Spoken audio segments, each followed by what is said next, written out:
Salutare! Astăzi vom vorbi despre reactoarele nucleare.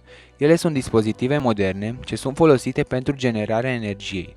Deoarece cărbunele este pe cale de dispariție, un reactor nuclear este sursă de căldură intensă care este utilizat pentru generarea de energie în centrala nucleară.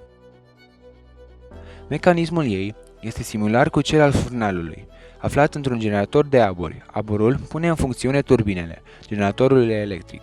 Un reactor nuclear este compus din trei piese cruciale: elementele de combustibil, moderatorul și tijele de control, ce au de obicei un diametru de 1 cm și conțin nuclei fizionabili, precum uraniu de 235 sau uraniu de 238. Aceste tije variază ca număr în funcție de mărimea reactorului. În reactoarele mari și puternice, mii de elemente de combustibil sunt plasate apropiate unele de celelalte. Locul unde ele sunt plasate se numește miezul reactorului. Elementele de combustibil sunt scufundate în apă ce acționează ca moderator. Obiectivul moderatorului este să încetinească energia neutronilor din reactorul nuclear, ce sunt produși în timpul reacției nucleare produse de elementele de combustibil. Neutronii termali, ce sunt neutroni cu energie de aproximativ 0,04 V, sunt capabili de producerea reacției cu uraniu de 235. În timpul reacției nucleare, neutronii noi oferă energie de aproximativ 1 MeV. Acești neutroni scapă de la participarea într-o altă reacție, deoarece sunt acompaniați de mari descărcări electrice. De fapt, șansele ca acești neutroni să producă o altă reacție este de 500 de ori mai puțin probabilă ca în comparație cu un neutron termal. De aceea, un moderator este extrem de util. Moderatorii pot încetini sau schimba viteza acestor neutroni de mare putere. Astfel, ei pot fi folosiți pentru a porni reacția în lanț altor nuclei de uraniu 235. De obicei, apa este folosită în reactorul nuclear, deoarece neutronii reprezentați sunt capabili să micșoreze viteza neutronilor. Moleculele de apă din moderator sunt utile în încetinirea neutronilor puternici, ce lasă în urmă element de combustibil, după reacție. Acest tip de neutroni se ciocnește de moleculele de apă, ducând la pierderea de energie și la o încetinire substanțială. O nouă reacție poate porni datorită neutronului ce se ciocnește de elementele de combustibil. A treia și cea mai importantă parte a reactorului nuclear sunt tijele de control ce au rolul de a obține o ieșire constantă de energie din reactorul nuclear, fiecare reacție pornind o altă reacție, pentru a face rost de neutroni de rezervă ce pornesc un lanț de reacții din nou. Controlând numărul de neutroni de rezervă, valabil oricând, rata lanțurilor de reacții poate fi controlată. Acest control este menținut folosind tijele de control. Funcția cea mai importantă a tijelor de control este cea de absorție a oricărui fel de neutron în plus ce nu este necesar în moderator pentru a preveni reacții nedorite.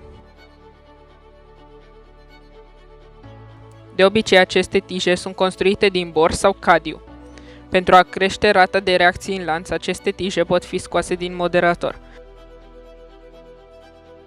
Multă energie poate fi păstrată prin inserții sau scoaterea tijelor de control din reactorul nuclear.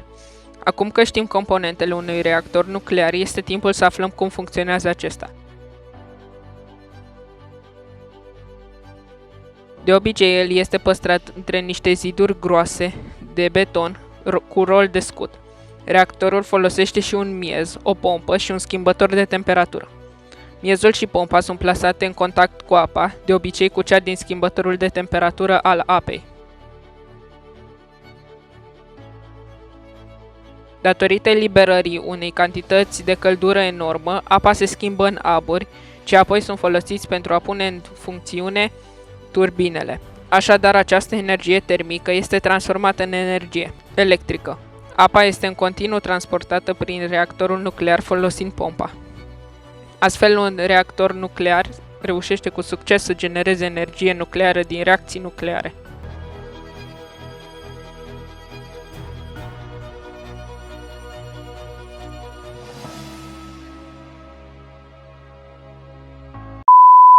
Bun, deci intrăm cu o scurtă pauză publicitară.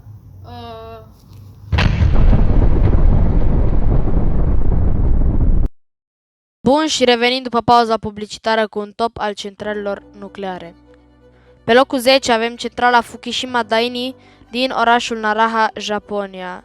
Construcție începută în anul 1982, reactor de tip BWR și o capacitate de 4,400 MW, operator de tip TEPCO.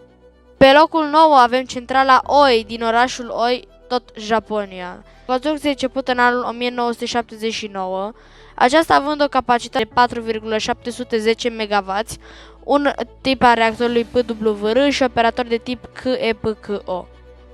Pe locul 8 se află centrala Cattenom din orașul Cattenom, Franța.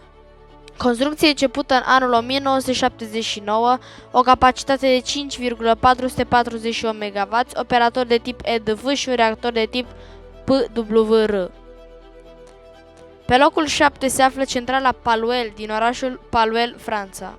Construcție începută în anul 1984, capacitate de 5,528 de MW, operator de tip EDV și un reactor de tip PWR. Pe locul 6 se află centrala nucleară Gravelines, locație Franța. Construcția a fost începută în 1980. Capacitatea este de 5,706 MW. Reactorul este de tipul PWR. Operatorul este de tipul EDF. Pe locul 5 se află centrala nucleară Habit. Este cea mai mare centrală nucleară din Coreea de Sud. Locație Coreea de Sud. Construcția a fost începută în 1986. Capacitatea este de 5,857 MW. Tipul reactorului este PWR, iar tipul operatorului este Korea Hydro and Nuclear Power. Pe locul 4 se află centrala nucleară Hanul. Locație Coreea de Sud. Construcția a fost începută în 1988. Capacitatea este de 5,881 MW. Reactorul este de tipul PWR, iar operatorul este de tipul Korea Hydro and Nuclear Power. Pe locul 3 se află centrala nucleară Zaporizhia. Locația sa este Enerhodar, Ucraina, și a fost concepută în anul 1981 cu o capacitate de 6 MW. Tipul reactorului său este de WER și are un operator Energoatom. Este cea mai mare din Europa. Pe locul 2 se află centrala nucleară Bruce. Locația sa este Kincardine și a fost concepută în anul 1977 cu o capacitate de 6,232 MW.